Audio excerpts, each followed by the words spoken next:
Glória a Deus. Queridos, essa noite nós estamos por concluir a ministração acerca do ser de Deus. Começamos aqui na semana retrasada, dando uma ênfase muito grande acerca dos atributos do amor e da justiça de Deus, procurando discernir à luz da Escritura como que se harmonizam esses dois atributos de Deus, o que humanamente falando nos parece impossível. Quando eu digo humanamente falando, eu me refiro a... porque a nossa mente humana, quando procura compreender o amor de Deus e procura compreender ao mesmo tempo a justiça de Deus, nós nos perguntamos, ora, como pode o amor, que tudo sofre, tudo espera, que tudo crê, o amor que não se ressente do mal, o amor que a tudo perdoa, como ele pode de alguma maneira ser juiz? E como ele pode de alguma maneira julgar o homem? E nós temos a firme e forte convicção de que o Senhor há de julgar a todos os homens. Não há nenhum homem que não será julgado por Deus. Todos passarão pelo trono de Deus, seja, como se diz, no tribunal de Cristo, uma referência direta à igreja, porque nós, igreja, participaremos do tribunal de Cristo, seja os homens que fazem parte das nações, que serão todos julgados por ocasião, ou pelo menos as nações que estiverem vivas, né? Por ocasião do trono de glória, conforme Mateus capítulo 25, ou os mortos, todos eles serão julgados por ocasião do trono branco, depois do milênio, ou mesmo os judeus, as 12 tribos, que serão julgadas nos 12 tronos, conforme o Evangelho de Mateus. Então nós estamos muito claros e nós sabemos que o Senhor é o juiz de toda a terra e a todos ele há de julgar.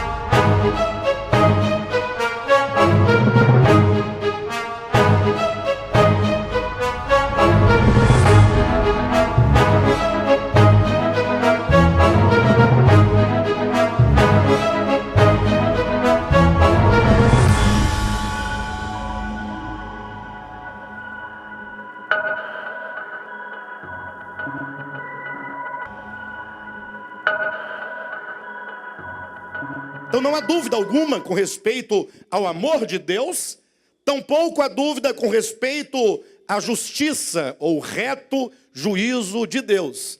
A nossa busca é a busca para a compreensão de como esses dois atributos se equilibram, ou sobretudo como eles se harmonizam, né, sem ferir o amor, no caso sem a justiça, ferir o amor e sem o amor interferir na justiça.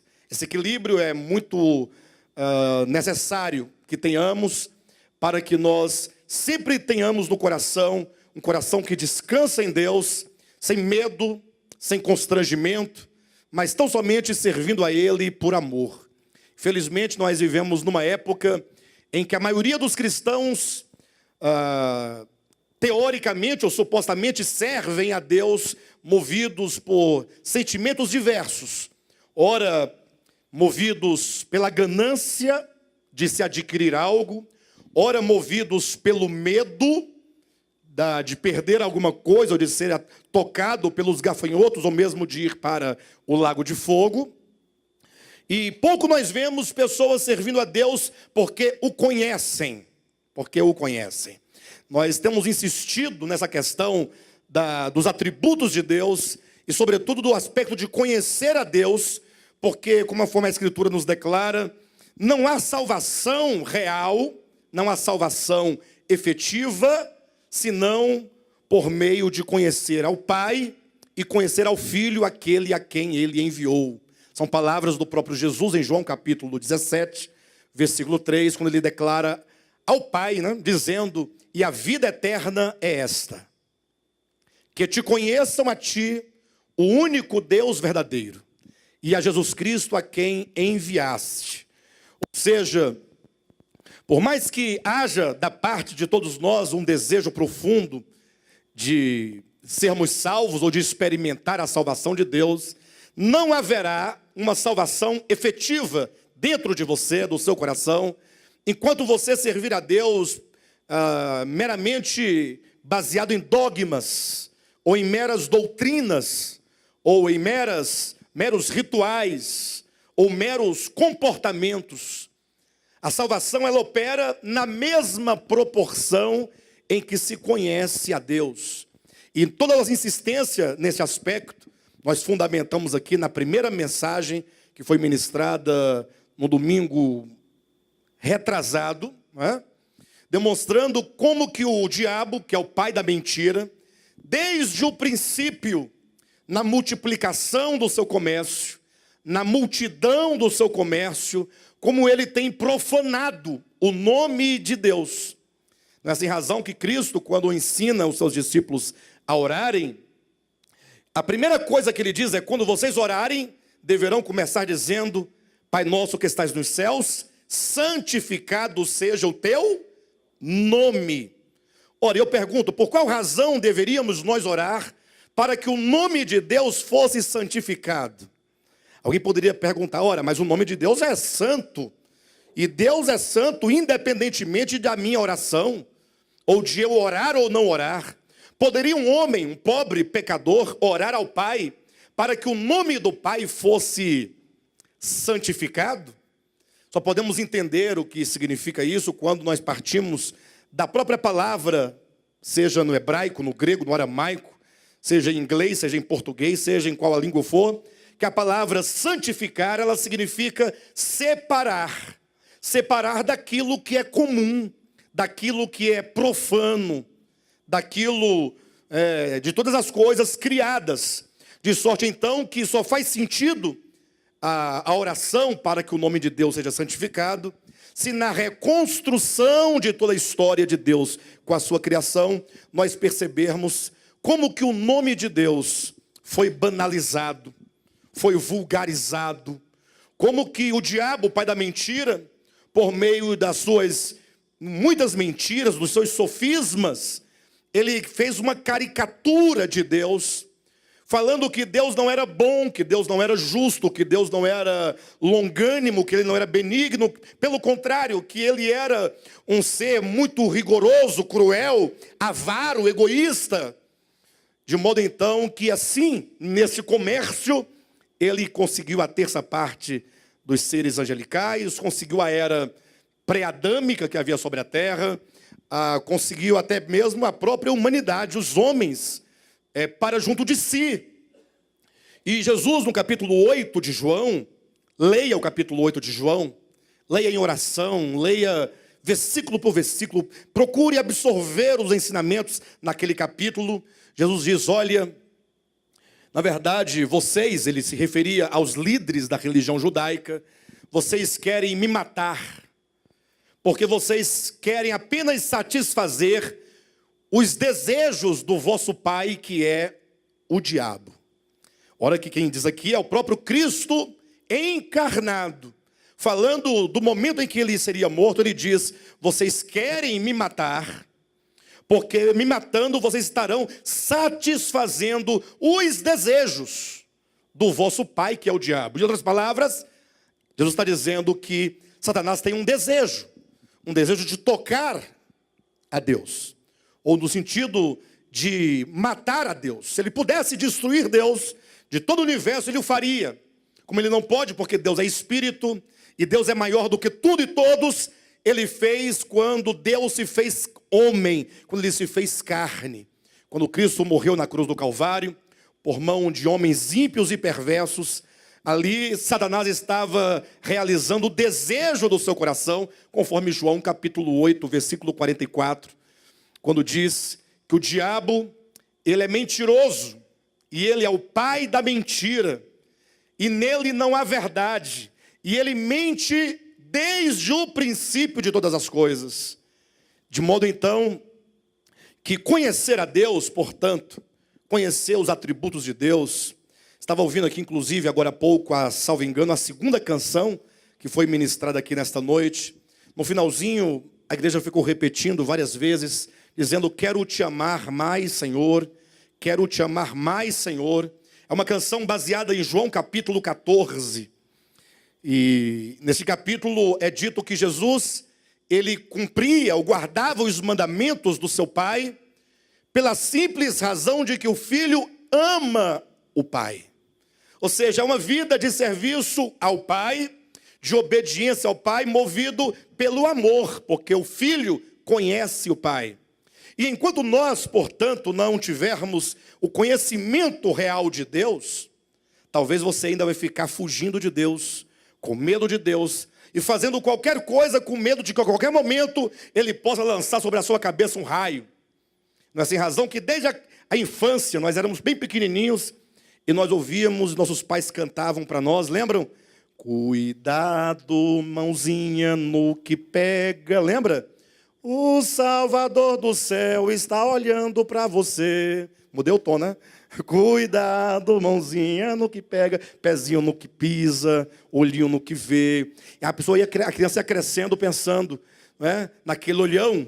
Sempre cuidado, porque a qualquer momento, aí a criança vai desenvolvendo um medo de Deus. Conta um caso.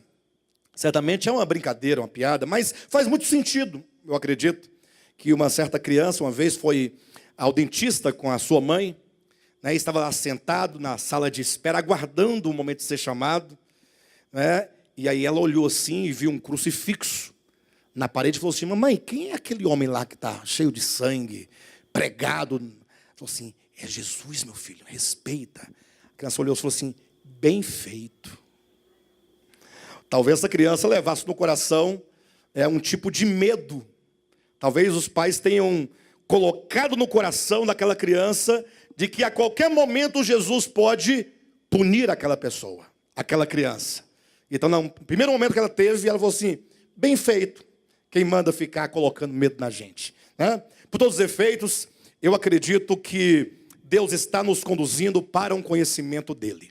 E essa noite eu quero finalizar essa ministração, portanto, demonstrando a justiça de Deus e como ela, na Escritura, é aplicada em todos os homens. Pastor, mas em todos? Em todos os homens, indistintamente. E quero começar, inclusive, dizendo que o juízo de Deus, atenção, não é somente para os ímpios. Tem muitos cristãos achando que o juízo de Deus é só para os incrédulos. Mas nós vamos verificar hoje, fazendo a exegese aqui de uma série de textos bíblicos, demonstrando que todos os homens, indistintamente, se salvos ou perdidos, eles são alvo do reto juízo de Deus. É importante, portanto, você tenha a sua Bíblia aberta para você acompanhar passo a passo aquilo que nós vamos demonstrar. Quando eu preparava essa mensagem, eu procurei ler, pelo menos no Novo Testamento, todas as vezes que na minha Bíblia, de Mateus a Apocalipse, aparecia a palavra justiça ou a palavra juízo.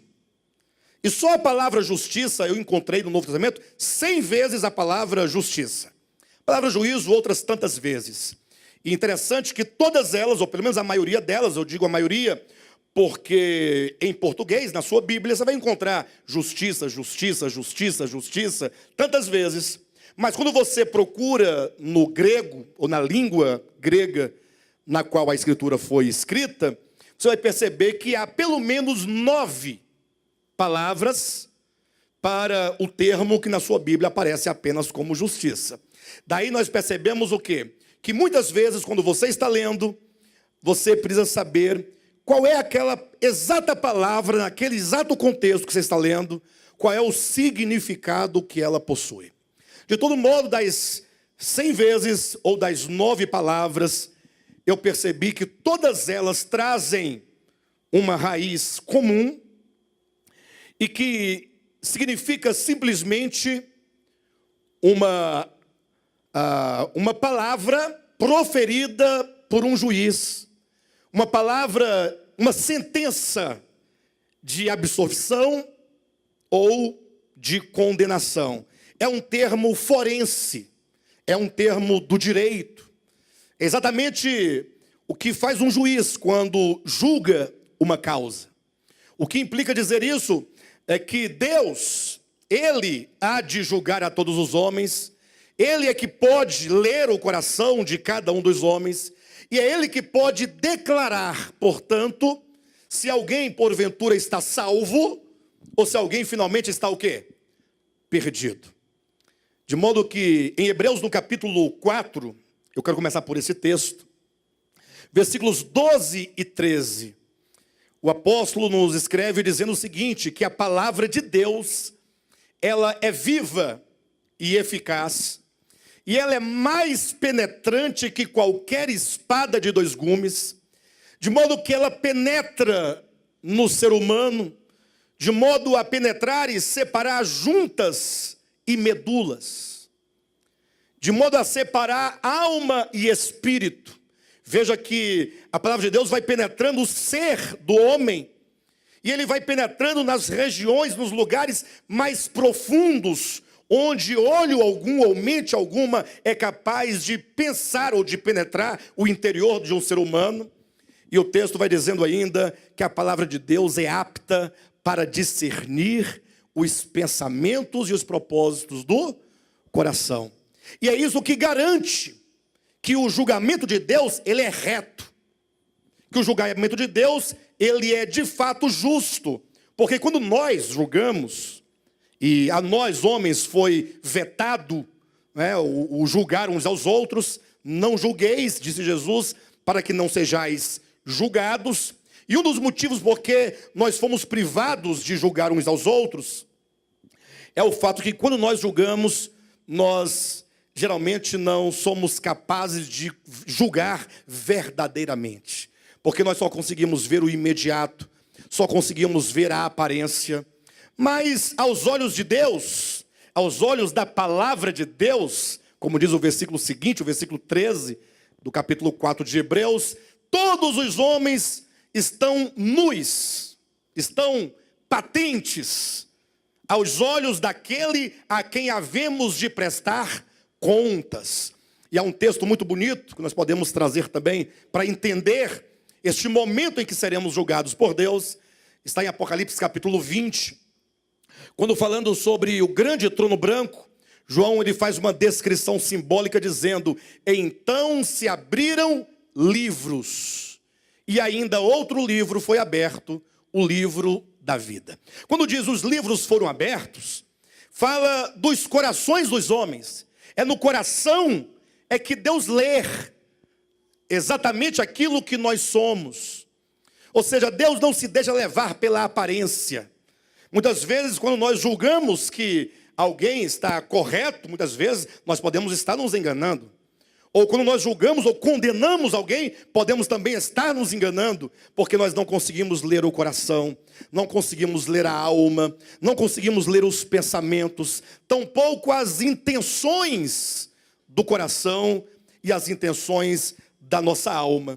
Então nós partimos do pressuposto bíblico de que quando a Bíblia fala sobre Deus enquanto aquele que há de julgar, são daquele que tem os olhos como chamas de fogo para penetrar o ser do indivíduo e então poder declarar se ele de fato creu ou não creu no Evangelho. Porque hoje em dia como é que nós pensamos? O crente evangélico, ele creu no Evangelho, não é assim que nós pensamos? E o católico creu no Evangelho? Como é que nós pensamos? A maioria das pessoas pensam, não, eles não creram, né? E se formos para o lado dos espíritas, aí muito menos, né? Se formos para outras religiões, aí pronto, aí acabou tudo. Chegarmos nos ateus, pronto. Nós julgamos de acordo com as instituições. Nós julgamos de acordo com os títulos denominacionais ou com os nomes das religiões. Mas quando Deus julga, Ele julga a alma, Ele julga o ser. Eu dizia aqui na mensagem anterior, imagine se nós fôssemos julgar Raabe, aquela prostituta de Jericó. Se você fosse o juiz, pense comigo, e você fosse então, pela sua leitura da Bíblia, pela sua compreensão que você tem das Escrituras, o que seria de Raabe a meretriz de Jericó? Alguém aqui iria justificar Raabe? Deixa eu ver as mãos. Alguém justificaria Raabe? Para quem não sabe a história de Raabe, leia Josué capítulo 2. Lá está a história de Raabe. Não é? Uma prostituta que, embora tenha guardado e protegido e escondido os espias que estavam espiando a terra, mas o método por ela utilizado foi a mentira e a traição aos seus governantes, que são os dois fundamentos, ou as duas ferramentas que muito ela sabia usar. Aí de repente vem um apóstolo no Novo Testamento, escrevendo uma epístola para falar acerca da verdadeira fé, e ele diz: Raabe foi justificada por Deus. Aí vem Mateus, e ao escrever o seu evangelho, ele faz uma genealogia, e nós sabemos que os judeus, ou pelo menos os povos antigos, né, eles, ao fazerem a sua genealogia, eles não colocavam mulheres. Isso porque a semente da prole está no homem. Portanto, só vinha nomes de homens. Mas Mateus, ao fazer a genealogia de Cristo, colocou o nome de 5 mulheres. 5 mulheres. E das 5, 4 delas eram mulheres extremamente impuras. Raabe, a meretriz, Betseba, a adúltera, Tamar, a que cometeu incesto, e Ruth, aquela maldita que não podia nem ao menos frequentar a casa de Deus. 4 mulheres. Nenhuma das 4 passaria no nosso crivo, no nosso juízo. Eu digo no nosso, no sentido coletivo, a humanidade, como a humanidade pensa, como ela interpreta as coisas, na sua subjetividade, a partir dos seus dogmas, a partir daquilo, da sua própria justiça, nós julgamos o outro. Nós costumamos julgar o outro pela nossa justiça própria, ao passo que quando Deus julga, Ele o faz com retidão.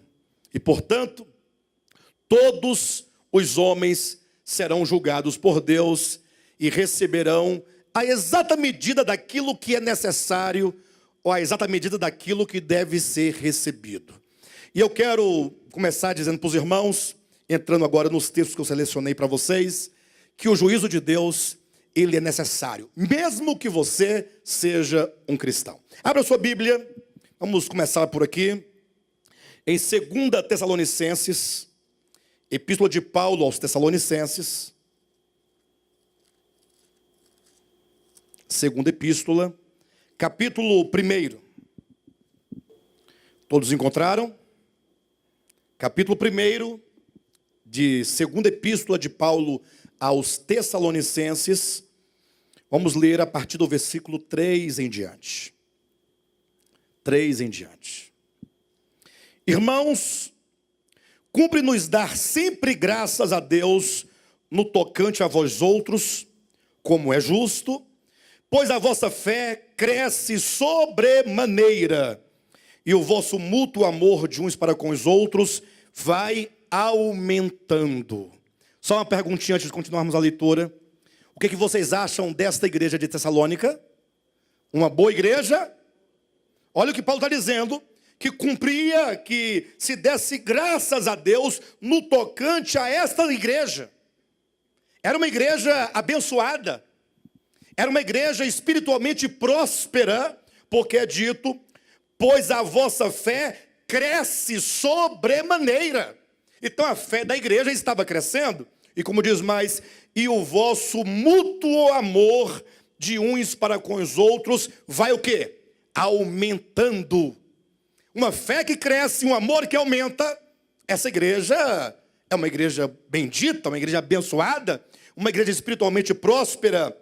Mas o versículo 4 continua dizendo, a tal ponto, ou seja, o amor e a fé crescem a tal ponto que nós mesmos nos gloriamos de vós, nas igrejas de Deus, à vista da vossa constância e fé, em todas as vossas perseguições e nas tribulações que suportais. Ou seja, era uma igreja que estava sofrendo o quê? Perseguições. Era uma igreja que estava sofrendo tribulações, uma igreja perseguida. Muitos irmãos de Tessalônica estavam sofrendo martírio. Imagine só, Rosirene, pensa você, de repente você numa igreja, e o amor vai crescendo e a fé vai crescendo, mas não cresce fora desse contexto, desse ambiente de tribulações e perseguições. E de repente, imagine só, o Juraci se torna um mártir. Rosirene perde o esposo porque ele morreu, ou ele foi morto em razão da fé, em razão do evangelho.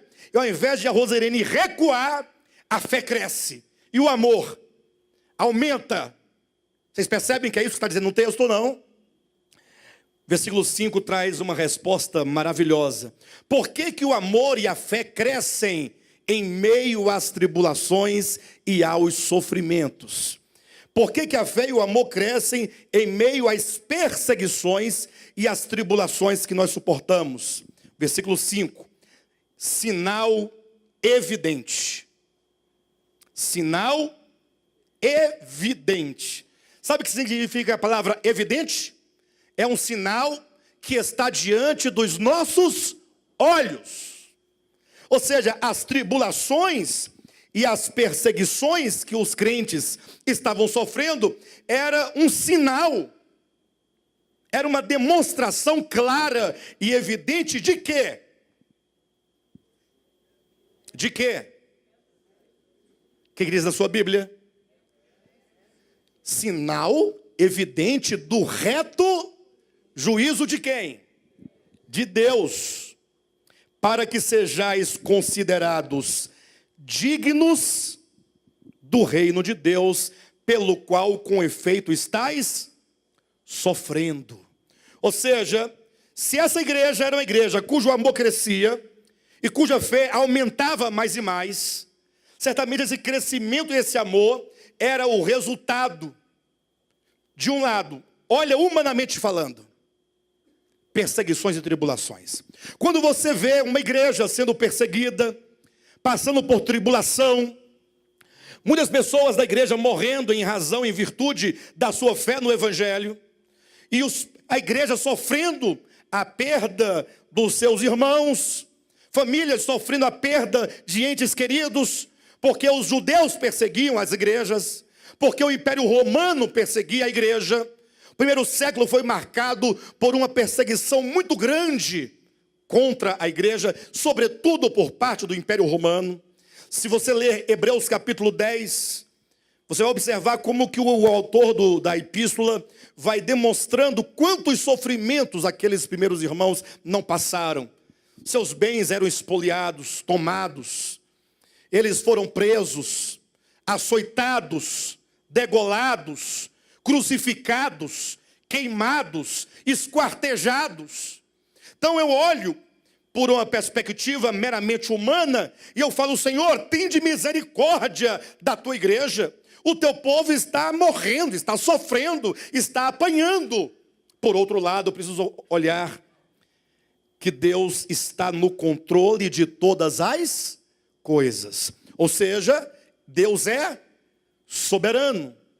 E de acordo com a sua soberania, esses irmãos, eles não estão simplesmente sendo perseguidos para serem perseguidos. Eles não estão sofrendo simplesmente para sofrer. Eles não estão sendo mortos simplesmente para serem mortos. Mas eles estão passando pelo crivo de Deus.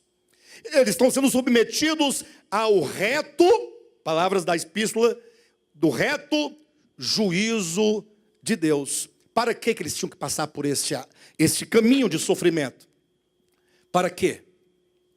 Para serem considerados dignos do reino de Deus, pelo qual, com efeito, estáis sofrendo.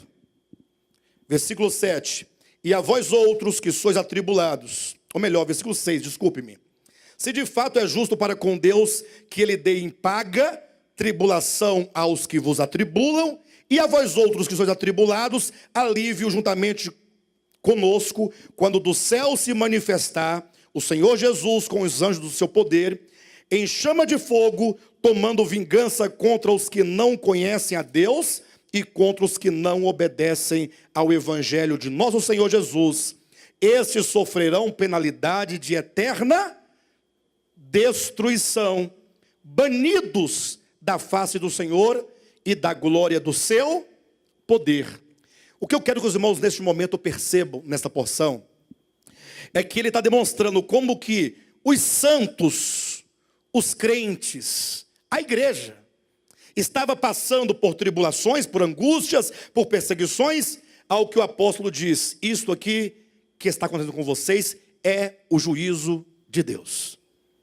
Então vocês estão sofrendo aqui uma disciplina divina, para que vocês se tornem merecedores ou dignos do reino de Deus, pelo qual vocês estão sofrendo. Em seguida, ele continua a falar acerca dos ímpios, que também receberão de Deus esse reto juízo de Deus. Mas a ênfase neste primeiro momento, neste primeiro tópico, é que a igreja do Senhor, ela passa por esse juízo de Deus, ela passa por essas tribulações, para que algo possa acontecer dentro deles. Vejam só o texto de Hebreus, capítulo 12. Abra sua Bíblia.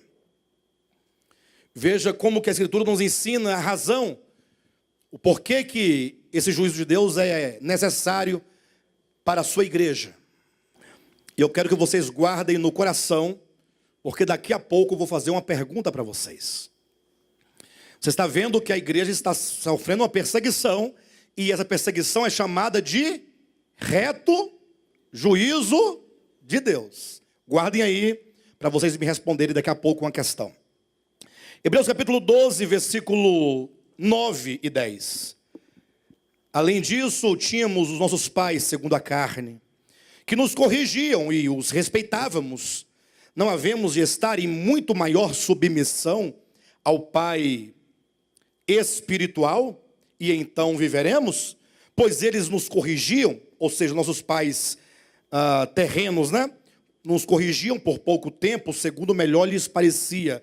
Deus, porém, nos disciplina para aproveitamento, a fim de sermos participantes de sua santidade. Ou seja, o capítulo 12 de Hebreus fala sobre a disciplina de Deus. Mas a disciplina, ela é restrita a um grupo de pessoas. Quem são aqueles que são alvos dessa disciplina divina? Olha o versículo 5. E estais esquecidos da exortação, que como a filhos discorre convosco. Filho meu, não menospreze a correção que vem do Senhor, nem desmaies quando por ele és reprovado, porque o Senhor corrige a quem ama e açoita a todo filho a quem recebe. Ou seja, essa disciplina de Deus é o reto juízo de Deus, a fim de que nós sejamos aproveitados. Ou seja, Deus nos ama, e Ele nos ama tanto que quando Ele olha para nós, e quando eu olho para vocês, ou vocês olham para mim, vamos colocar primeiramente assim, talvez eu diga assim, Josué, não tem jeito, viu? Estive olhando bem para o pastor Moisés, mas não vejo muita esperança no irmão Moisés. Não tenho muita esperança, eu acho que não tem jeito para ele. Alguém que já pensou isso acerca de alguém? Para aquela pessoa, isso aí não tem jeito, isso aí é um caso perdido, não tem jeito. Mas se é filho, então Deus fala, não tem jeito, tem. Mas como, Senhor, que aquele fulano de tal vai entrar no teu reino, ser um cidadão na manifestação do teu reino? Deus fala, eu tenho um propósito.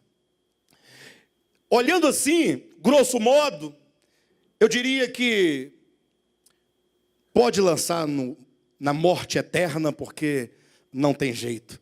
Mas o amor de Deus, o amor que Ele tem pelos seus filhos, reclama que diz, não, o Senhor vai colocá-lo em circunstâncias de provas e de tribulações, para que essa pessoa, nesse sofrimento, ela possa ser aproveitada.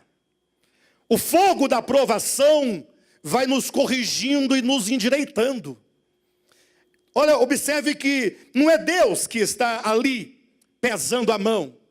Mas se você ler Romanos capítulo 8, a partir do versículo 26 em diante, Paulo diz assim, olha, o Espírito de Deus, ele intercede por nós com gemidos inexprimíveis. Vamos começar daqui, o entendimento. O Espírito Santo intercede por você, junto ao Pai, com gemidos inexprimíveis. Eu olho e falo do Júlio, não, o Júlio não tem jeito. O Espírito Santo olha e fala assim, eu acho que o Alexandre tem razão, mas eu vou interceder junto ao Pai pelo Júlio. E ele intercede pelo Júlio com gemidos inexprimíveis. Por quê? O que diz o texto lá em Romanos 8, 26 em diante? Porque não sabemos orar como convém. Olha aqui esse texto, ele está dentro de um contexto que começa lá no versículo 17. Olhe na sua Bíblia, eu não tenho como ler todos os textos, mas eu vou mencionando. Vocês vão anotando e vão verificando. O contexto de Romanos 8, a partir do 17 em diante, é que se nós somos participantes com Cristo dos seus sofrimentos, também seremos participantes com Cristo da sua glória. Aí o apóstolo começa a fazer uma descrição dos sofrimentos que passamos sobre a terra. Ou seja, todos nós estamos sujeitos a uma série de sofrimentos. E quando o crente começa a passar por tribulação, por angústia, por dificuldades, qual é a primeira coisa que ele faz? Irmãos, orem por mim, porque eu estou numa luta. Eu estou passando pelo vale. Eu estou na prova. E a oração com qual objetivo? Para Deus me tirar deste sofrimento. Porque eu não quero passar por sofrimento. Mas o sofrimento é necessário para o nosso aperfeiçoamento. O próprio Jesus, que nunca cometeu pecado, que não tinha pecado, mas porque era homem, ele foi submetido aos sofrimentos para que a humanidade gerada no ventre de Maria fosse aperfeiçoada. Está lá em Hebreus, capítulo 5, versículos 7, 8 e 9. O Jesus, nos dias da sua carne, ele foi aperfeiçoado pelas coisas que sofreu. Então o sofrimento é necessário. Só que nós não sabemos orar como convém. Olha que o texto não diz que nós não sabemos orar. Diz que não sabemos orar como convém. Porque existe uma maneira conveniente de orar. E essa maneira conveniente é a oração adequada. Senhor, eu estou passando pelo vale. Senhor, eu estou passando por tribulações. Senhor, eu estou passando por angústias. Pai Santo, mas se todo esse sofrimento for o teu reto juízo, para que eu aprenda a me inclinar, para que eu aprenda a obediência, para que eu aprenda a submissão, para que eu aprenda a amar mais os irmãos, se isso quebra a minha cerviz, a minha coluna cervical, que me impede de me curvar para servir o outro, então o Senhor pode mandar o sofrimento. É o reto juízo de Deus. Mas observa que é Deus, na sua soberania, segundo a sua vontade permissiva, como um pai, olhando e vê o seu filho numa tribulação. E quem é pai aqui sabe. Como o texto de Hebreus fala, né, que nossos pais nos disciplinavam por pouco tempo. Né? Qual é a vontade do pai quando vê o filho no sofrimento? Não é tirá-lo de lá? Não é protegê-lo? Não é defendê-lo? É nesse momento que se harmonizam em perfeita harmonia. Porque Deus nos ama. Porque você não pode, não deve ser lançado fora da vida, na morte eterna, no lago de fogo. É movido por um profundo amor que Deus, segundo a sua vontade permissiva, vê você passar pelos sofrimentos. E Ele fala, filho, é necessário. Mas não é Deus que está com um chicote nas suas costas. É Deus que, vendo o sofrimento dos seus filhos e tendo todo o poder para livrá-los, para impedir a circunstância, Ele não o faz. por causa do seu reto juízo. Quero que você abra a sua Bíblia rapidamente em primeira epístola de Pedro, um pouquinho mais à frente, no capítulo 4. E aqui nós vamos observar algo extremamente importante, e é nesse capítulo que eu vou fazer a minha pergunta a vocês. Primeira epístola de Pedro, capítulo 4. Todos encontraram? Primeira epístola de Pedro, capítulo 4, a partir do versículo 12. Vemos agora outro apóstolo falando acerca do juízo de Deus, e como ele ocorre, e por que ele ocorre, e como ele deve ser. Diz assim, a partir do versículo 12 de 1 Pedro, capítulo 4. Amados, não estranheis o fogo ardente que surge no meio de vós, destinado a provar-vos. Não estranheis como se alguma coisa extraordinária vos estivesse acontecendo. Então, primeira coisa, há um fogo ardente, ou um fogo que arde no meio de vocês. Um fogo. E a palavra fogo que aparece em toda a Escritura, sobretudo no Novo Testamento, quando fala que Deus é fogo devorador, não fala? Que Ele é fogo que devora. Quando fala no final em Apocalipse que haverá um lago de fogo. De repente nós encontramos aqui no texto de Pedro dizendo que existe também um fogo. E aqui nós temos que atentar para um detalhe muito importante. Você, quando lê a Bíblia, você se depara com uma série de termos, e a nossa tendência é de querer interpretá-lo sempre literalmente. Não, se o lago é de fogo, então deve ser um lago. Você pensa num lago, uma abundância de água. Mas no lugar de água é fogo. E se esquece que a Bíblia usa de metáforas, de figuras de linguagem, né, para fazer com que essas palavras representem algo espiritual. O fogo, ele está sempre ligado na Escritura ao juízo de Deus. Porque o fogo, ele tem duas finalidades. A primeira, o fogo tem a finalidade de purificar. Você pega uma pedra preciosa, pega um ouro, você deve submetê-lo ao fogo, para que as impurezas do ouro possam sair e o ouro possa ficar ali na sua pureza. Quanto mais refinado o ouro, mais puro ele é. É o ouro que é submetido ao fogo, ali fica ali no cadinho, para que ele fique puro. Mas ao mesmo tempo que purifica o ouro, ele tem que destruir as impurezas. Então o fogo purifica ou destrói. Quando se fala de juízo de Deus, o fogo vai estar presente. Ou ele vai purificar você, ou esse fogo vai destruir você. Mas entenda que Pedro diz, amados, não estranheis o fogo que arde no meio de vós, destinados a provar-vos, como se alguma coisa extraordinária estivesse acontecendo. Quando vem o fogo da tribulação, você fala, misericórdia, o que está acontecendo? Pedro fala, não estranhe, não é algo extraordinário, isso aí é algo, se não é extraordinário, isso é algo ordinário. O que significa? Isso é normal. É assim que as coisas devem acontecer, é assim que as coisas são. Versículo 13, pelo contrário, ao invés de você estranhar, ele diz, pelo contrário, alegrai-vos. Nós temos que nos alegrar. Fala, glória a Deus pelo fogo que arde no meio de nós. Temos que nos alegrar, irmãos. Nós estamos sendo conduzidos à glória. Quanto mais você foge do fogo, quanto menos fogo, mais distante você está da glória. Diga glória a Deus, Rosirene. Pelo fogo. Fala, vem fogo. E ela não disse não, ela falou, hein? Sem chamar, ele está chegando. Imagine se chamar. Mas o Espírito de Deus intercede por nós com gemidos inexprimíveis, porque nós não sabemos orar como convém.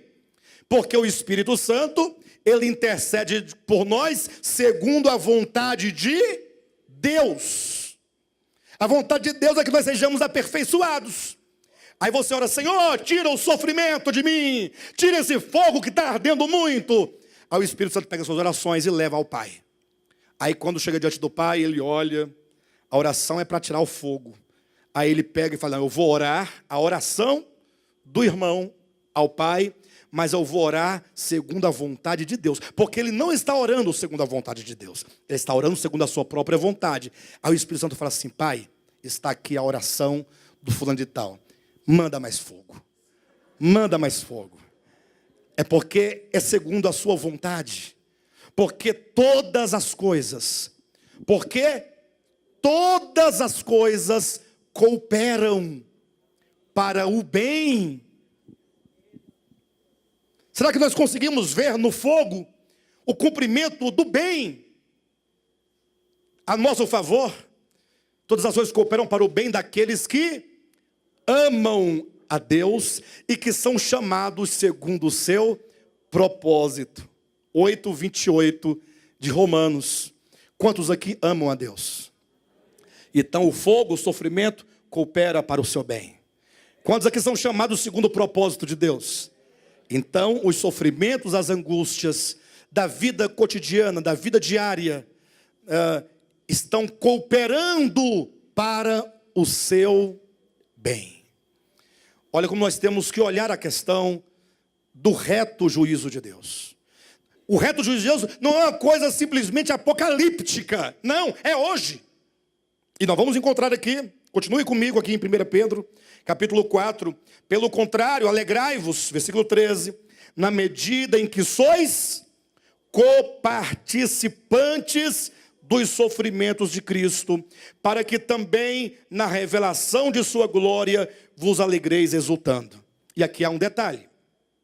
Aqui diz, pelo menos no versículo 13, será confirmado nos versículos posteriores, que esses irmãos, esse fogo que aqui estava ardendo, fazia com que os crentes se tornassem o quê?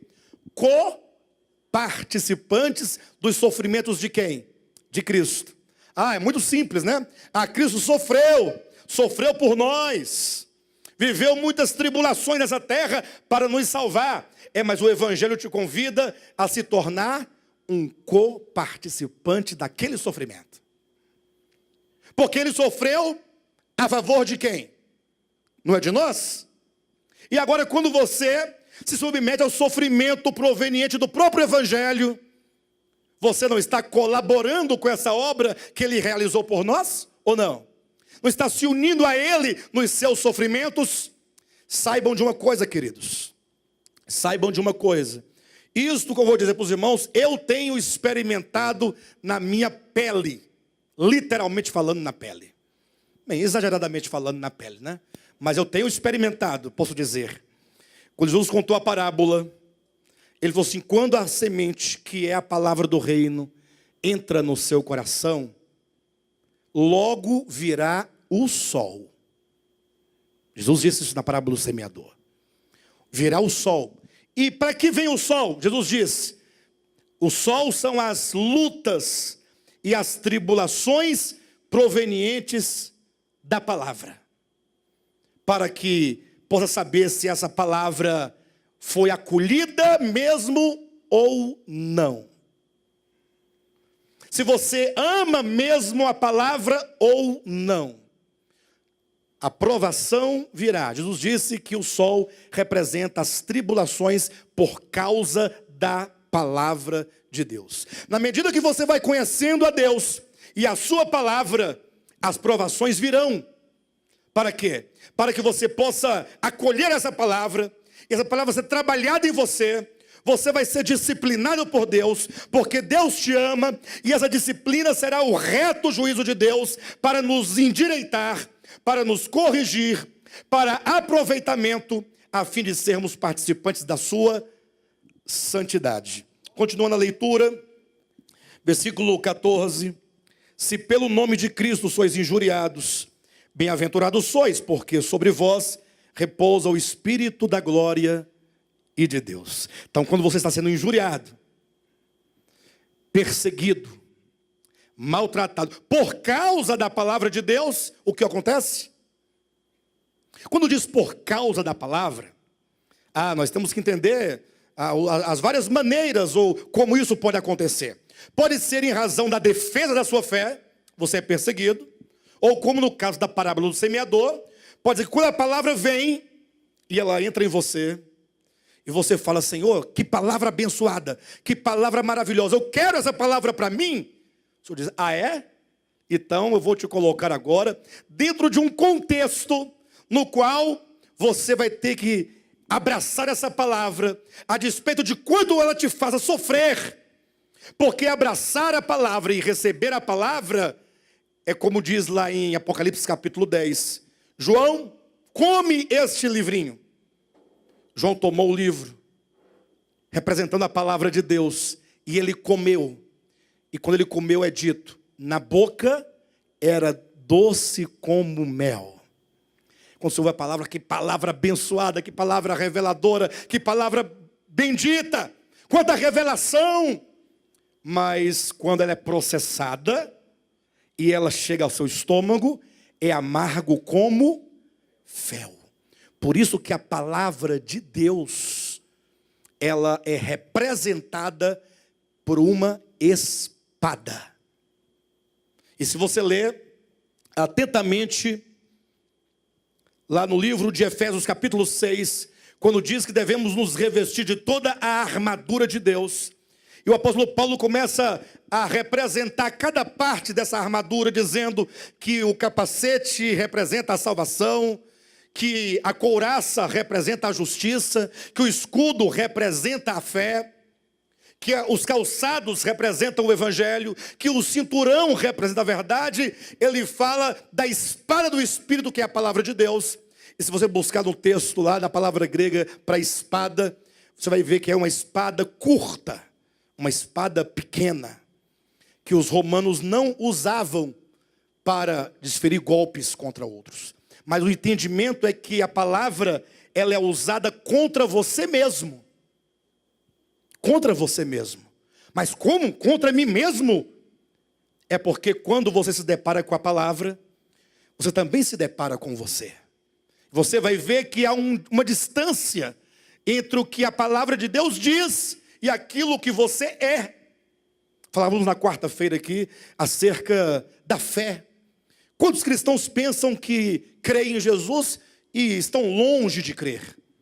No dia que os cristãos descobrirem o que significa crer em Jesus, é provável que eles digam: não, isso aí eu não quero não, e nunca quis. Eu queria aquela fé tradicional de falar que acredita no evangelho, e porque você diz que acredita, você se julga salvo.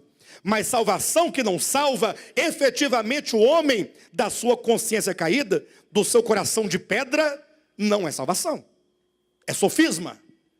A salvação, ela te dá um novo coração, te dá uma nova mente. Lógico que não é do dia para a noite, mas uma salvação que se opera diariamente em nós, de fé em fé, de glória em glória.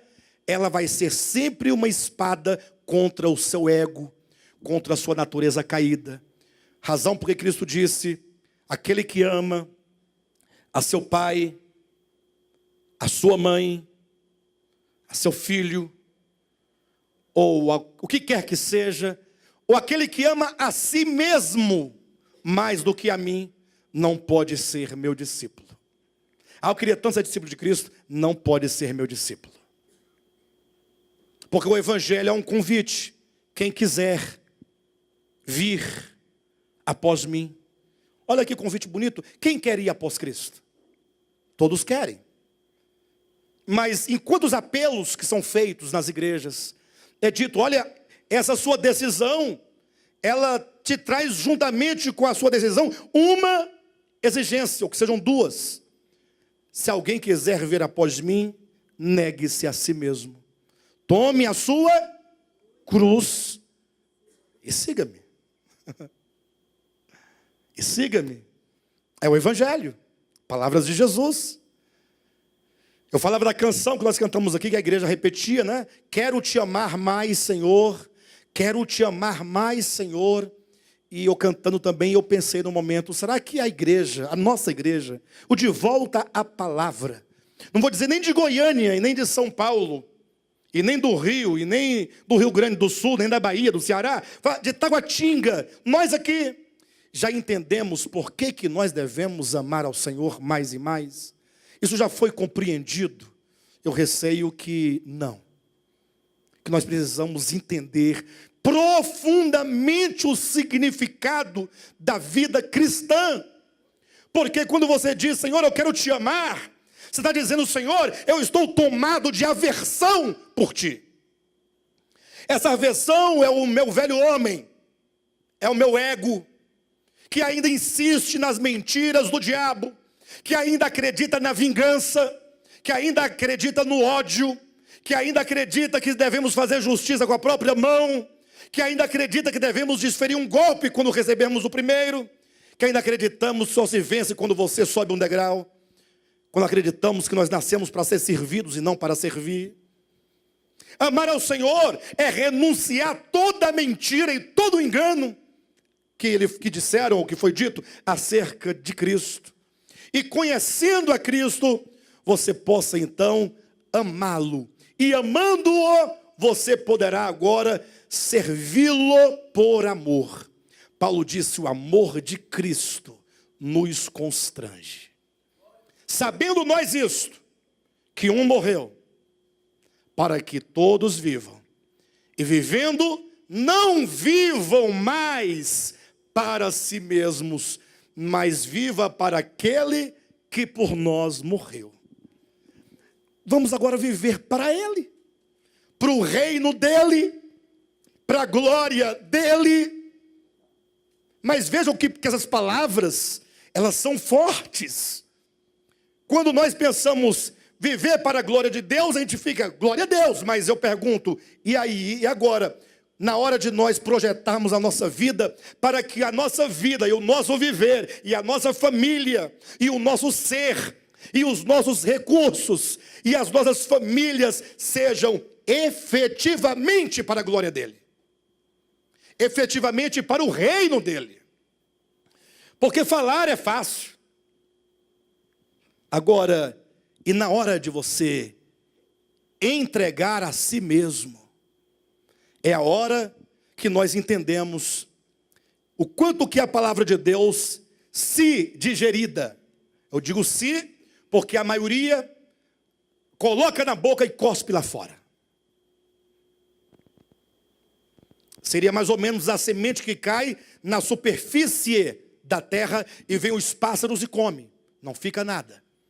Alguns colocam na boca no sentido metafórico. Coloca a palavra na boca, dá umas 2 ou 3 mastigadinhas para ninguém achar que não está mastigando. Chega lá fora, devolve. Mas se ela entrar no seu coração, se você permitir que ela entre no seu ser, a palavra de Deus entre dentro de mim, será como uma espada.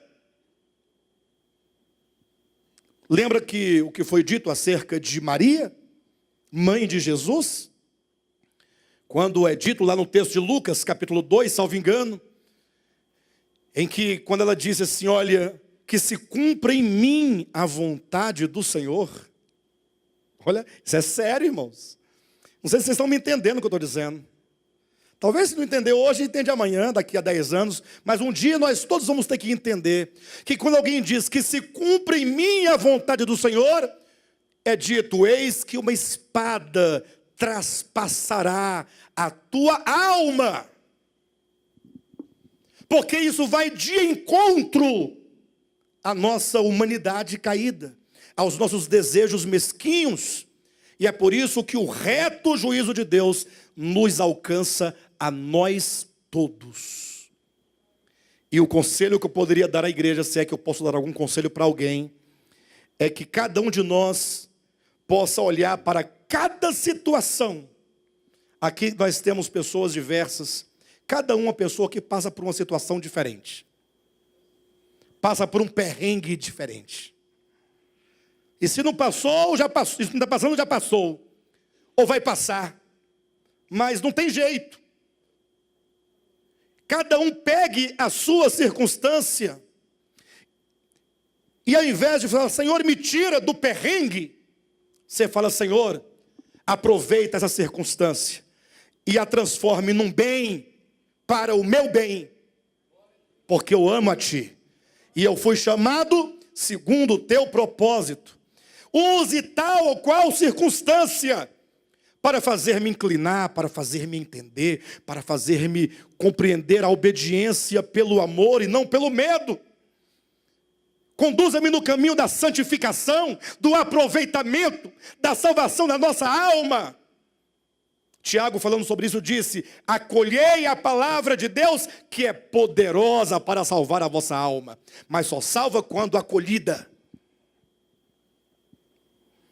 Pedro vai dizendo ainda na sua epístola, versículo 15: não sofra, porém, nenhum de vós como assassino, ladrão ou malfeitor, ou como quem se intromete em negócios de outrem. Mas se sofrer como cristão, ou seja, se a razão do seu sofrimento é a palavra de Deus, se tudo que você está passando é em razão da palavra de Deus, seja sendo perseguido por causa da palavra, ou sendo destruído e consumido na sua natureza caída por causa da palavra, olha o que diz: glorifique a Deus com este nome. Por quê? Este porquê aí, está aí para quê na sua Bíblia? Para explicar. Explicar o quê? O fogo ardente que surge no meio de vós, não de maneira extraordinária, mas o fogo que arde como algo natural, normal, que deve acontecer a todos os filhos de Deus, porque Deus nos ama. Porque a hora de começar o juízo será no Apocalipse. Hã? Como é que diz na sua Bíblia? Está aí, na minha diz: a hora de começar o juízo será no Apocalipse. Não. Então vamos corrigir a leitura, porque a ocasião de começar o juízo é chegada. Certo ou não? Não? O que eu fiz agora de novo? Não é possível. Tá certo? A hora de começar o juízo é chegada. Hã? Ah, faltou uma frase: pela casa de Deus. Mas é chegada. Mas ela chega por onde? Irmãos, por onde começa o juízo de Deus? Pela sua própria casa. Pelos seus, por nós. É isso que nós devemos entender. O juízo de Deus não é algo futuro, ainda que tenha um aspecto futuro. Nós vamos ver agora no desenvolvimento, no versículo 18 em diante. Mas está dizendo: gente, quando vocês falam sobre o juízo de Deus, cuidado. Cuidado, não julgueis, para que não sejais julgados. Porque quando o reto juiz começa a julgar, começa a trazer o seu juízo, o juízo começa pela igreja. O juízo começa pela casa de Deus. E essa hora, e a hora de começar tal juízo, já começou. O juízo de Deus já está em pleno vapor. Diga glória a Deus. A hora, porque a hora de começar o juízo pela casa de Deus é chegada. Ora, se primeiro vem por nós, qual será o fim daquele que não obedece ao Evangelho de Deus? Em outras palavras, se conosco, que somos filhos, salvos, redimidos, regenerados, o fogo está ardendo deste modo, o juízo já está ardendo deste modo, imagine qual será o fim quando este juízo que já começou chegar nos ímpios. Vocês conseguem perceber que aqui está falando que o juízo começou? E que esse juízo é um só, que começa pela igreja, mas que terminará com os ímpios ou não? Não há um juízo de Deus para a igreja e outro juízo para os ímpios. É um só. O fogo é o mesmo. Se começou por nós, está assim, nós que obedecemos ao Evangelho. Agora imagine quando esse juízo, que começando por nós, quando ele chegar nos que não creem no Evangelho, nos que desprezam o Evangelho. E aqui vem a pergunta que eu faria para os irmãos. Quando Pedro está aqui dizendo desse juízo de Deus, e ele usa a figura, a metáfora do fogo ardendo do fogo ordinário que arde no meio do povo de Deus, que é o sinal evidente do reto juízo de Deus. Ele está falando do sofrimento que a igreja estava passando por causa do evangelho. Pessoas morrendo, sendo esquartejadas, sendo empaladas, sendo queimadas, sendo crucificadas, decapitadas, enforcadas, degoladas. Tudo por causa da palavra de Deus. É o juízo. Eu pergunto para vocês, olhem para mim em nome de Jesus. Vocês concordam com Pedro que esse sofrimento e esses martírios e essas perseguições e esses sofrimentos escritos por Paulo e agora por Pedro e chamado de juízo de Deus e por Paulo de reto juízo de Deus, vocês concordam com eles que é juízo de Deus? Que tais sofrimentos são juízos de Deus? Vocês concordam com isso ou não? Glória a Deus por isso. Agora eu pergunto, quando os ímpios, os maus, os perversos, os religiosos, os mesmos que mataram a Cristo crucificado, agora estavam perseguindo os discípulos de Cristo, com a mesma morte, com os mesmos martírios, com a mesma perseguição. A igreja perseguida é uma igreja que dá continuidade aos sofrimentos de Cristo. Eu pergunto, vocês acham que era Deus desembainhando a sua própria espada para matar os seus próprios filhos? Não pode ser. Não pode ser. Porque se o cabeça do corpo começar a matar o próprio corpo, isso é um câncer. Quando o corpo luta contra o próprio corpo, o que está acontecendo? Vocês que são da área da saúde, não é uma doença? Uma doença autoimune? Ou um câncer? Que vai destruindo o próprio corpo e vai lutando contra si mesmo. Isso não acontece com o nosso Senhor. Ele nos ama. Ele diz, meus filhos, quando vocês estão sofrendo, vocês estão sendo coparticipantes comigo nos meus sofrimentos. E se vocês estão sofrendo comigo, sobre vocês repousam o Espírito da glória de Deus. Então, mas Deus olha e fala, sim, mas são os homens ímpios e perversos que estão destruindo a minha igreja, que está matando os meus filhos. Então Deus pode interferir e impedir que eles façam isso. Mas por outro lado ele diz, não, calma, mas os meus filhos precisam de tratamento. Eles precisam de aprender a obediência, aprender a se curvar, aprender a perder, aprender a amar, a se doar, a entregar, a não reagir com violência, a não pagar o mal com o mal, mas pagar o mal com o bem. Então, se é necessário, nós temos uma coisa positiva, a necessidade. E temos uma coisa negativa, a perseguição. O que Deus faz? Deus, de acordo com a vontade soberana, Ele permite tais sofrimentos. Ele não ordena tais sofrimentos. Ele permite que os seus filhos sofram. Foi assim que Ele permitiu que Estevão fosse apedrejado, o primeiro mártir. É por isso que tem muita gente perguntando, onde está Deus quando o seu povo sofre? Ele está amando a você.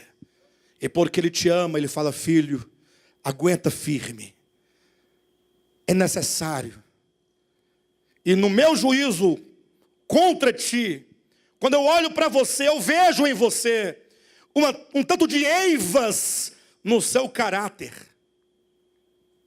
Eu vejo fendas no seu caráter, manchas. Eu vejo dolo no coração. E você, filho, precisa passar pelo reto juízo. Reto juízo é Deus olhou para você. Ele leu o seu coração. Ele leu a sua alma. E Ele disse, filho, não tem outro jeito. Ou eu te lanço no lago de fogo, na morte eterna, com os ímpios, pela sua condição, ou eu permito que você passe pelo fogo para aproveitamento. É o chamado batismo de fogo, que os pentecostais ficam dizendo que cai no fogo do céu e gritando e falando em línguas. Não tem nada de fogo ali. Ali pode ser outro tipo de fogo. Esse fogo que arde aqui é o fogo da provação para o aproveitamento, para a santificação, para que você se torne alguém digno do reino de Deus. É o batismo com fogo, que é diferente do batismo com o Espírito, que é o batismo com o Espírito Santo, e é diferente do batismo na morte e ressurreição de Cristo. São aspectos diferentes de uma única obra pela qual temos que passar, a chamada salvação orgânica. Vocês entendem o que eu estou dizendo, queridos? E versículo 18, portanto: e se é com dificuldade que o justo é salvo, onde vai parar o ímpio? Sim, o pecador. Por isso também os que sofrem, segundo a vontade de Deus, encomendam sua alma ao fiel Criador na prática do bem. Então, esse capítulo, para mim, é um capítulo revelador. É um capítulo que me mostra claramente que o juízo de Deus, ele ocorre enquanto a sentença pronunciada contra o ego que torna a igreja indolente, ou que faz a igreja ficar paralítica, faz a igreja ficar infrutífera. Então o fogo tem que vir para ir queimando essas impurezas, e na medida que queima, a fé começa a crescer e o amor começa a aumentar. Somente uma igreja que está no meio do fogo, cresce a fé e aumenta o amor. Fora do fogo não tem crescimento da fé, não tem aumento do amor. E por isso, esse texto é revelador, porque ele demonstra como que o juízo de Deus, ele ocorre enquanto a sentença pronunciada, porém a execução do juízo se dá pela vontade permissiva de Deus, uma vez que a igreja estava sofrendo perseguição da parte daqueles que são maus, daqueles que, tendo por pai o diabo, que é mentiroso e homicida desde o princípio, satisfazem ou procuram satisfazer os desejos do diabo, que é exatamente matar, que é exatamente destruir. Essa é a primeira parte dessa mensagem. Há uma segunda parte que explica como que o juízo de Deus acontece com os ímpios. Vocês já viram como acontece o juízo de Deus com a igreja? Quem entendeu? Amém? Isso está entendido? Agora nós temos que entender como acontece com os ímpios. Como que o juízo de Deus ocorre com os incrédulos. E aqui eu preciso discorrer alguns textos, 2 ou 3 com os irmãos, para os irmãos entenderem. O primeiro texto eu vou citar, porque os outros nós vamos ter que discorrer bastante versículos, e eu preciso... Gênesis capítulo 3, versículo 17. Quando ali, no diálogo de Deus com o homem, após a queda, Deus diz assim para Adão: Adão, por que destes ouvido à tua mulher e comeste do fruto que eu disse para não comer? Em outras palavras, por que pecastes?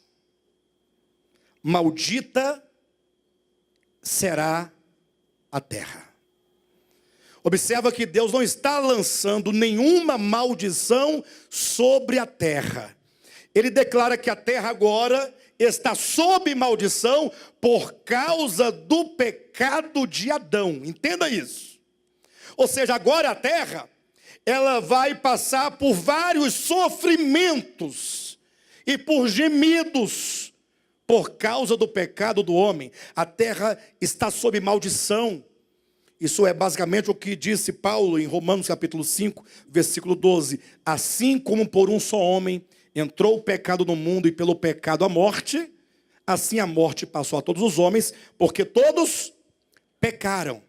Ou seja, o pecado entrou no mundo pelo homem. O que Deus tem a ver com isso? Nada, absolutamente.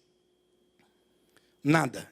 O homem foi quem trouxe, ou foi a porta pela qual o pecado entrou no mundo. E pelo pecado veio a morte.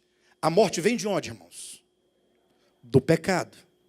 Nunca pense que a morte é uma aliada de Deus. A morte é o resultado. A morte é o salário do pecado, é a consequência final do pecado. E entre a morte, ou melhor, entre o pecado e a morte, existe um longo intervalo marcado por muitas mazelas, enfermidades, misérias, angústias. Você pode colocar todos os sofrimentos pelos quais o homem passa. Quando você ouve dizer uma notícia que houve uma enchente e matou tantas pessoas, são as consequências do pecado. Quando você vê que houve um maremoto lá na Ásia, na ilha de Sumatra, não, no mar ali, próximo à ilha de Sumatra, e agora esse maremoto resultou num tsunami e inundou toda a ilha de Sumatra e matou 350 mil pessoas. Você fala assim, gente, o que está acontecendo? Alguém diz, estamos nos últimos dias. O mundo está se acabando. Alguém fala, a natureza está revoltada. Outros falam, Deus está irado, é a ira de Deus. A Escritura fala, não. Tudo isso que causa dor, angústia, isso é porque a criação, é porque a terra, ela está debaixo da maldição. Não por causa de Deus. Romanos capítulo 8, versículo 17, 18, 19, 20, 21, 22, 23 e 24. É dito que a toda a criação, a um só tempo geme e suporta angústias até hoje, não por causa de si mesma, mas por causa daquele que a sujeitou. Ou seja, é o pecado do homem que levou a criação a uma condição de maldição. É o pecado que atrai todas as angústias e misérias humanas. O que Deus faz é enviar profetas para livrar o homem da angústia, da miséria, da dor. Será possível que nós não vamos ler a Escritura como um todo e não vamos chegar no Apocalipse e vamos compreender, puxa, Deus interveio na história humana porque os homens estão destruindo a terra, o pecado está assolando a terra e o pecado traz consigo a maldição. E todas as misérias, filhas do pecado, acompanham o pecado. E Deus vem para criar novo céu e nova terra. Ele vem para purificar a terra do pecado e torná-la habitável. E todas as vezes que no Apocalipse descreve uma intervenção divina de salvação, é dito, e não haverá lágrimas, nem dor, nem pranto, nem gemido, porque as primeiras coisas passaram, eis que tudo se fez novo. Ele vem para mudar a história humana. O Apocalipse não retrata um Deus irado, nervoso porque vocês não quiseram aceitá-lo. Não, ele vem para salvar.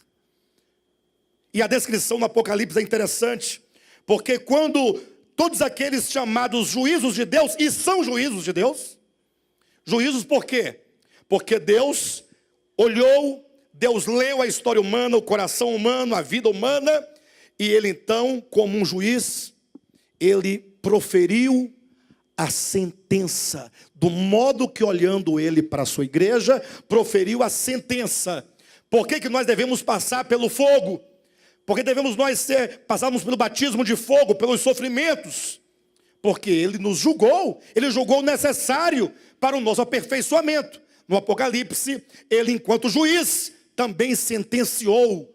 O Apocalipse é uma sentença contra o pecado e contra todos aqueles que resistem à verdade e se apegam à iniquidade. Quando vai começar aqueles juízos todos, João tem uma visão e ele diz, eu vi 4 anjos, cada um em um dos pontos cardeais da terra, e eles estavam ali para reter os ventos, para que os ventos não soprassem sobre a terra. Vocês já viram esse texto? Apocalipse capítulo 7. 4 anjos segurando os 4 cantos dos céus, ou da terra, para que nenhum vento soprasse nela. E ouvi um anjo que dizia, não solte os ventos, enquanto eu não selar na fronte os servos do Deus vivo. E eu, João, ouvi o número dos que foram selados, 144 mil de todas as tribos de Israel. Que ventos são esses? E que segurar os ventos são esses? Na hora que vai começar aqueles juízos, e esses juízos são descritos no Apocalipse como sendo a água, primeiramente a terça parte das águas, da água potável do planeta, ficar sem condições de ser bebida, se tornarão amargas. O planeta vai perder a terça parte da água potável no primeiro momento.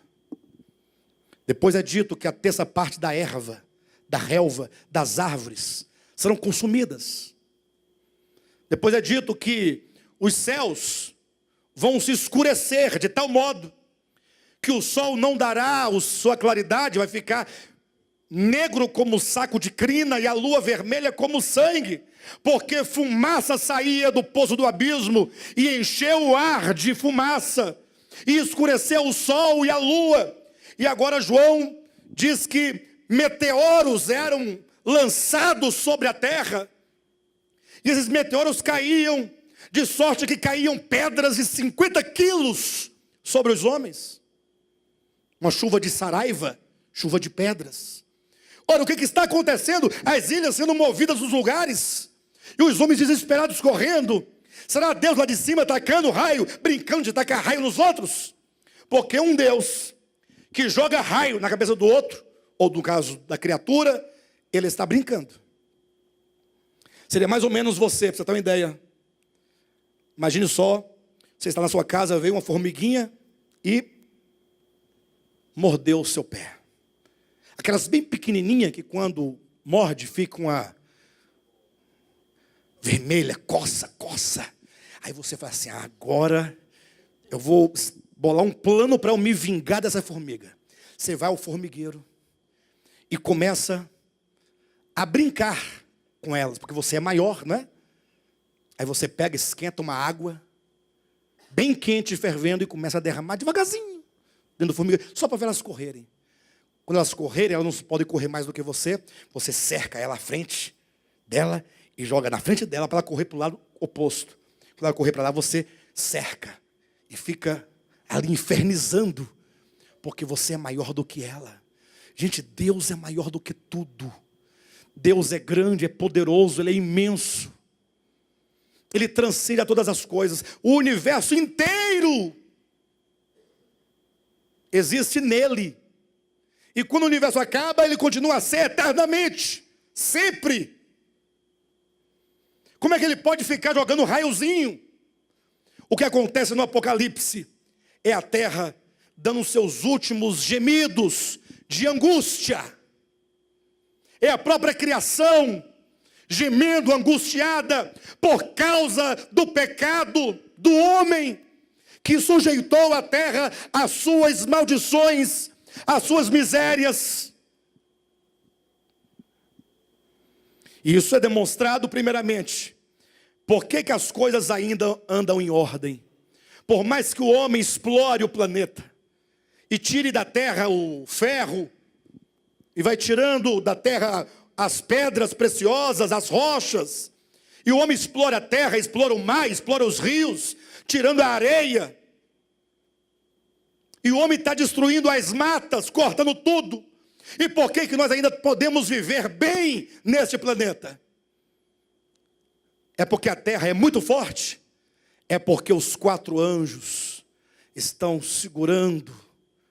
É a graça comum de Deus dizendo, aguenta firme aí, terra, porque daqui uns dias, porque eu julguei e já sentenciei o homem pecador, eu vou permitir que você sofra todas as convulsões que estão latentes em você.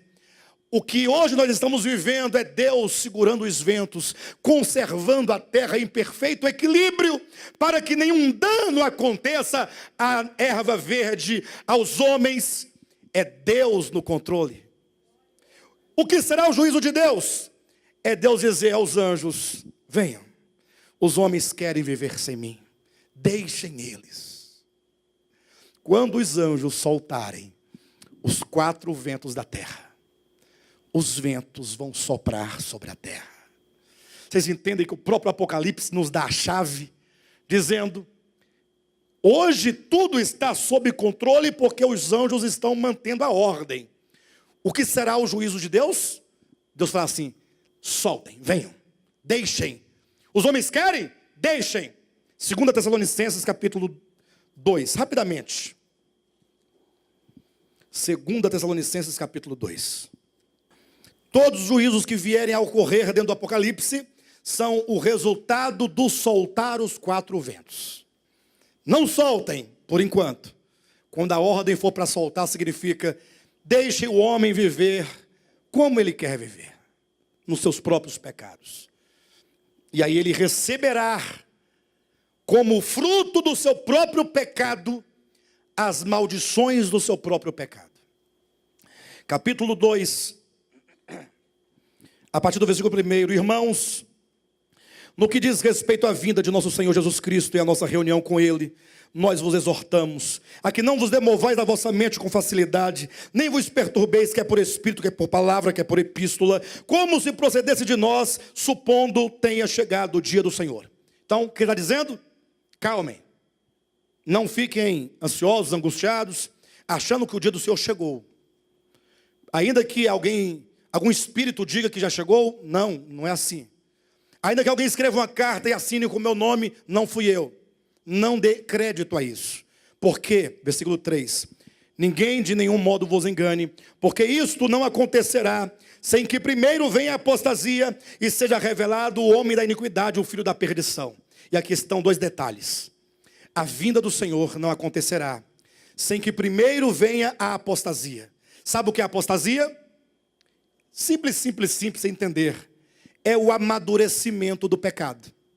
Quando o pecado amadurecer, ou ele atingiu o seu clímax, será o exato momento do nascimento, porque está sendo gerado o homem da iniquidade, o filho da perdição, que em termos proféticos e sobretudo em termos orgânicos da verdade profética de Deus, é quando uma boa parte da humanidade estiver se tornado anticristo.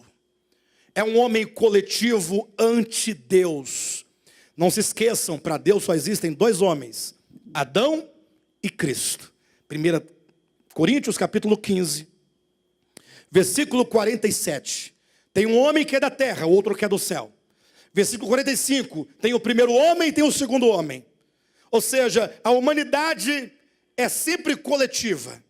Ou você nasceu de Adão, velho homem, e permaneceu em Adão, velho homem, e atingiu o clímax do amadurecimento do velho homem, e portanto, homem da iniquidade, filho da perdição, anticristo, antideus.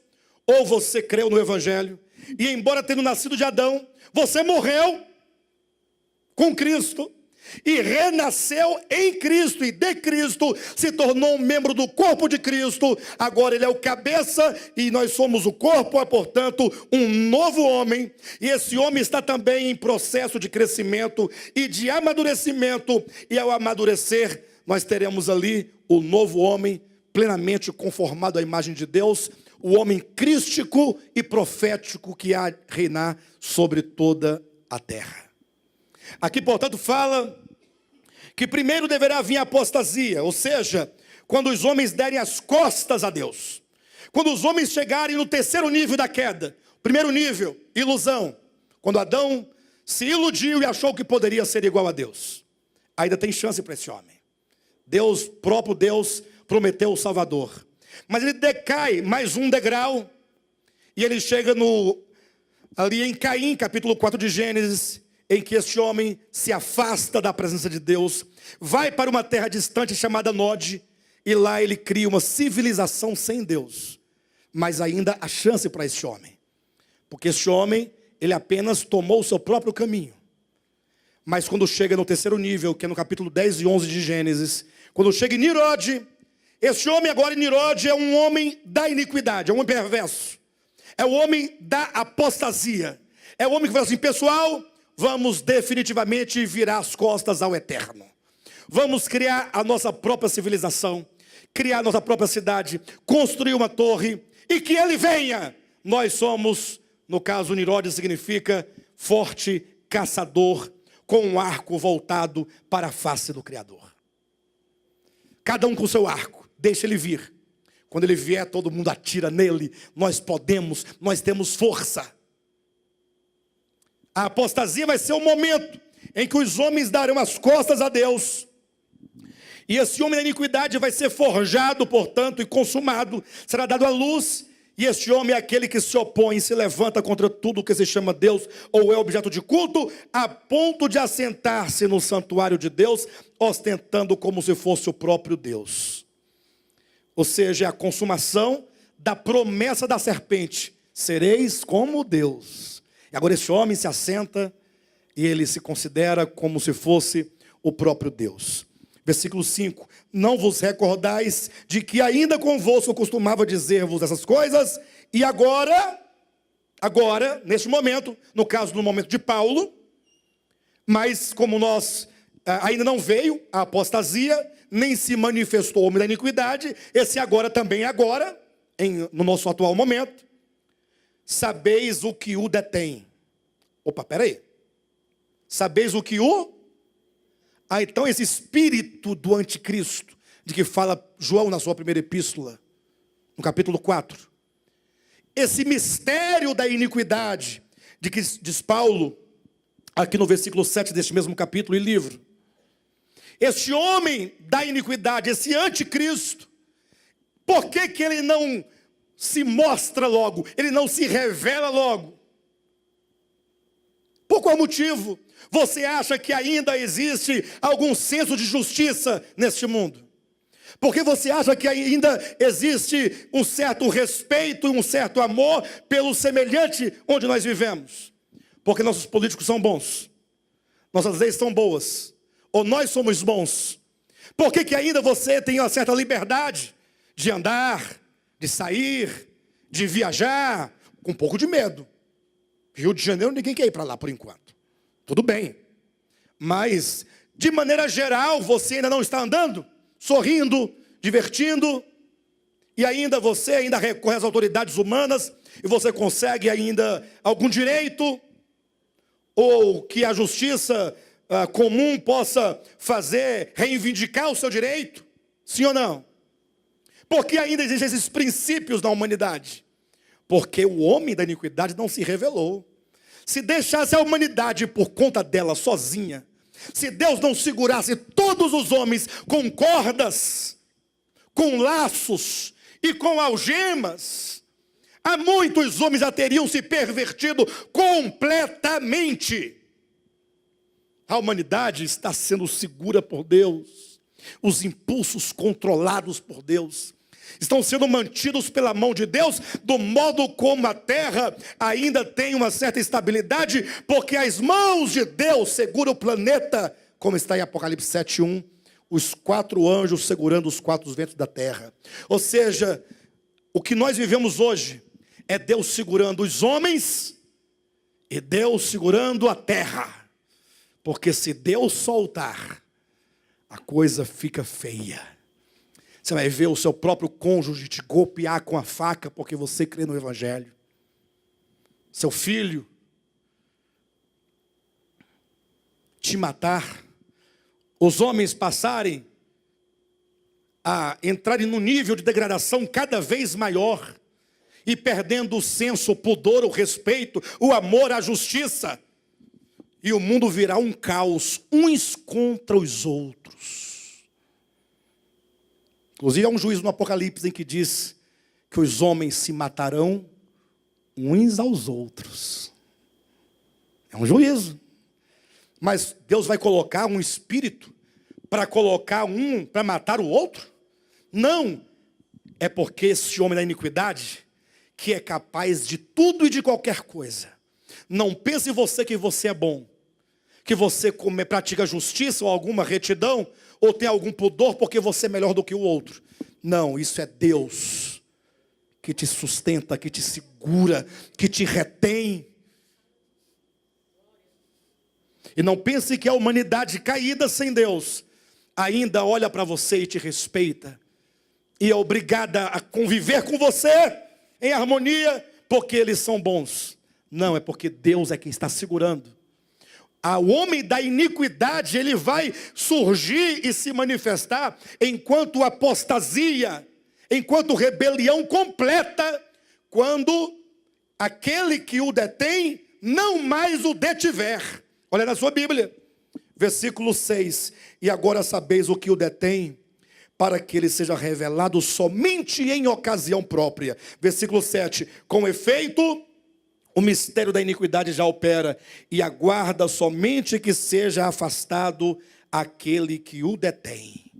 Que seja afastado aquele que o detém. Ou seja, a presença da graça comum de Deus sobre a terra, que é a presença do seu Espírito, não enquanto ser imanente na criação, mas aquele que está no controle de tudo, mantendo os homens neste controle, e os homens sendo seguros estão gritando, como no Salmo de número 2, versículo 2, versículo 3, estão dizendo: rompamos as suas algemas, ou rompamos os seus laços, e sacudamos de nós as suas algemas. São os homens dizendo: nós não queremos que Deus nos controle, queremos viver por nós mesmos, nos solte. E aquele que o detém está aqui segurando: calma, na hora certa, quando eu declarar o juízo sobre vocês, é a declaração, será a sentença. Eu não vou precisar jogar nenhum raio, vocês próprios darão conta de vocês mesmos. E a terra, por causa da maldição que está entesourada para fogo do dia do juízo, dará conta de vocês todos. Deus não precisará mover nada. Seria até injusto, não é injusta a palavra, mas seria até incompatível Deus fazer qualquer coisa contra nós, porque seria mais ou menos um dinossauro perseguindo uma bactéria e cuspindo fogo nela. É uma coisa totalmente fora de lógica, sem nenhum sentido em termos de tamanho, porque às vezes uma bactéria pode destruir um ser muito grande, mas eu digo em questões de tamanho. Deus não vai brigar com você. Se ele der em você um peteleco, não precisa de ele jogar lá de cima uma pedra, é só um peteleco, você desaparece. Você some. Mas é um peteleco na orelha, Gelson. Para a sua orelha desaparecer. E se for no nariz, então? Deus não precisa. Eu demonstrei no Apocalipse, capítulo 7. Estou demonstrando aqui em Tessalonicenses agora. Com efeito, o mistério da iniquidade já opera, e aguarda que seja afastado aquele que agora o detém. Então será revelado de fato o iníquo. O iníquo será revelado. Cuidado a quem você chama de iníquo. Iníquo não é qualquer um. Não são os católicos que são iníquos. Porque os crentes aprenderam a falar assim: não, nós somos crentes, os católicos são ímpios. Cuidado, não diga isso. Porque quem não é da nossa igreja ou da nossa religião é ímpio. Cuidado. Iníquo, ímpio, são aqueles que chegam ao último nível de queda, e eles abrem contra Deus uma luta declarada contra o eterno. É o nível final de apostasia e de rebelião. Quando esse homem, então, versículo 8, for revelado, quando o iníquo for revelado, o Senhor Jesus o matará. Então Jesus vai matar? Vai matar. Como ele vai matar? Ora, com o sopro de sua boca. No Apocalipse diz que ele vai usar a espada que sai da sua boca. Veja que Paulo diz sopro da sua boca, João diz no Apocalipse uma espada que sai da boca. Que palavra, que espada é essa? Que sopro é esse? Você acha que Jesus vai chegar e falar assim, Saindo fogo da boca igual um dragão? Será que vai ser isso? É apenas Deus dizendo: recebam, ou receba, o que você tanto deseja. Olha o sopro, olha a espada. Porque a palavra perdão na Escritura, se você pegar o cerne da palavra em grego, perdão, se você pegar a raiz da palavra, eu explicava semana passada aqui sobre isso, a palavra ou as palavras são formadas a partir de uma raiz. Nesta raiz, você pode somar uma série de morfemas. A vogal temática, a vogal de ligação, os afixos, são prefixos, sufixos. Vai formando palavras de uma mesma família. As palavras cognatas. Essa raiz, que é a menor redução aonde você pode chegar, você vai tirando as partes da palavra, chega um ponto que não tem como reduzir. Você chegou ao cerne da palavra, a raiz da palavra perdão. Significa, dentre outras coisas, primeiro, deixa ir. Primeiro, deixa ir. Perdão. Tem essa raiz significando deixa ir. Deixa ir em que sentido? De um senhor que diz para o escravo assim, para o seu servo, seu escravo. E olha que no contexto bíblico, escravo era escravo, não era empregado não, viu? Era escravo. Hoje em dia tem uns empregados que trabalham para o patrão, mas que não é escravo, é funcionário. Na época, era escravo, era propriedade. O Senhor tinha direito sobre a pessoa. A palavra perdão significa deixa ir. No sentido de um senhor que diz ao seu escravo, que poderia dizer: você não vai ficar aqui. O tronco está ali, o chicote está ali, você me pertence. E você vai me servir por bem ou por mal. Você vai servir aqui nas minhas propriedades por bem ou por mal. Se você fizer mal feito, apanha. Se fizer bem feito, não apanha. Mas também não recebe nada, apenas comida pouca, água pouca e uma taperazinha para você dormir. Você é meu. Tem um direito sobre você. Eu paguei por você. Não é assim a ideia de escravo e de senhor? Sim ou não? O que Deus poderia falar para todos os ímpios? Parou. Acabou. Eu sou Deus. Tenho um direito sobre vocês. Eu criei você. Você é meu. Eu sou o Criador. E você vai servir sim. Se não vier pelo amor, virá pela dor. Mentira. Não existe isso. O amor cumpre a justiça, dizendo ao homem que não quer a Deus, ao homem que diz: rompamos os laços e sacudamos de nós as suas algemas.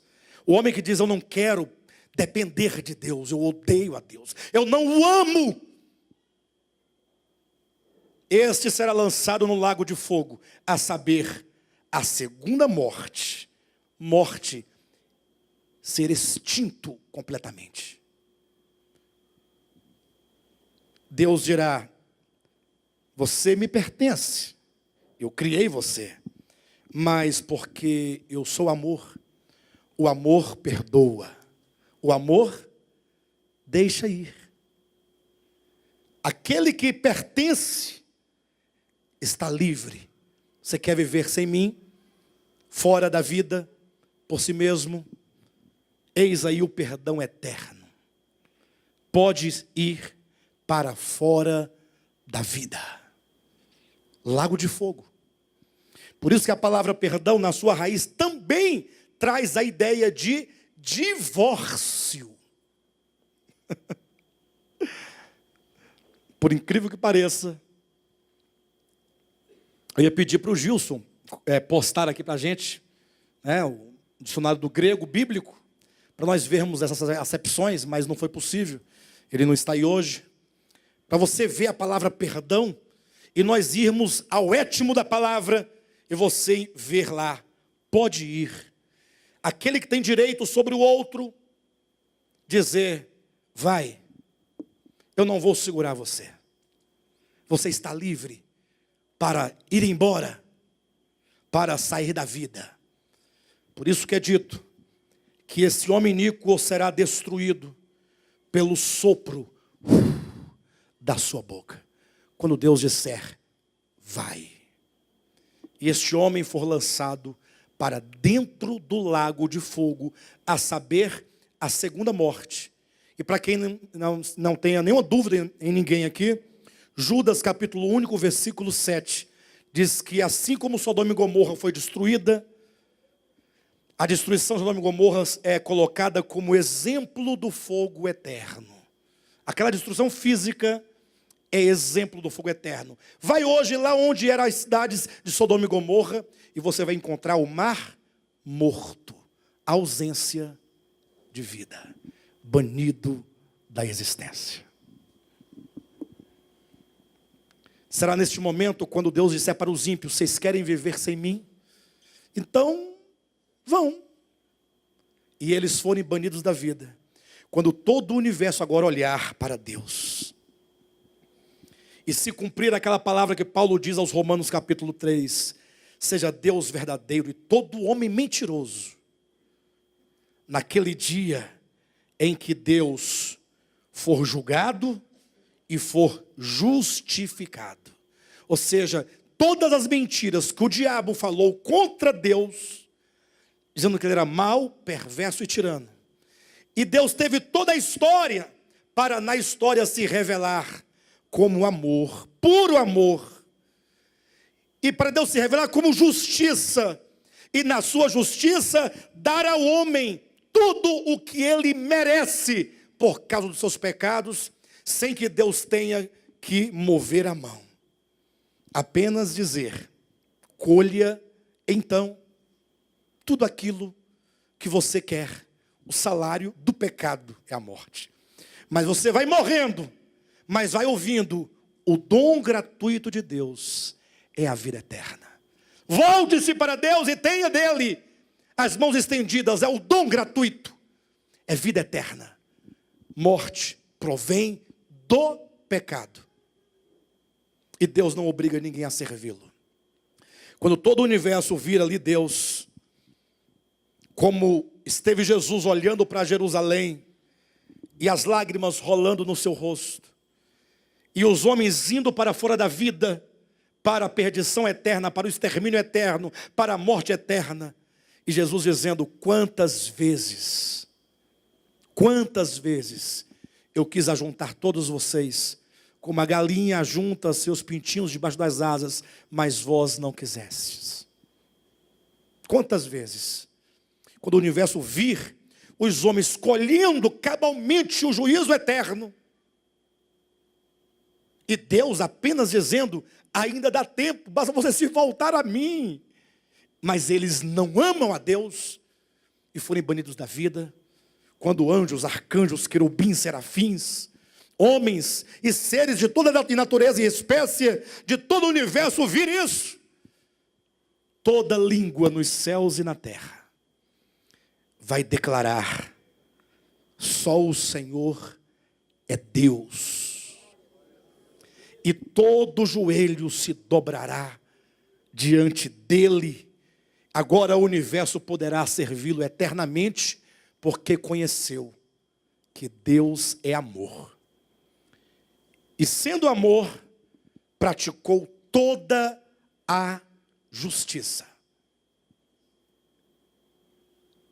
Sem entrar em contradição, nem em conflito. Todo o universo vai se dobrar diante dele e vai adorá-lo eternamente, porque o conheceu, não por medo de ser devorado por ele. Amém, amados?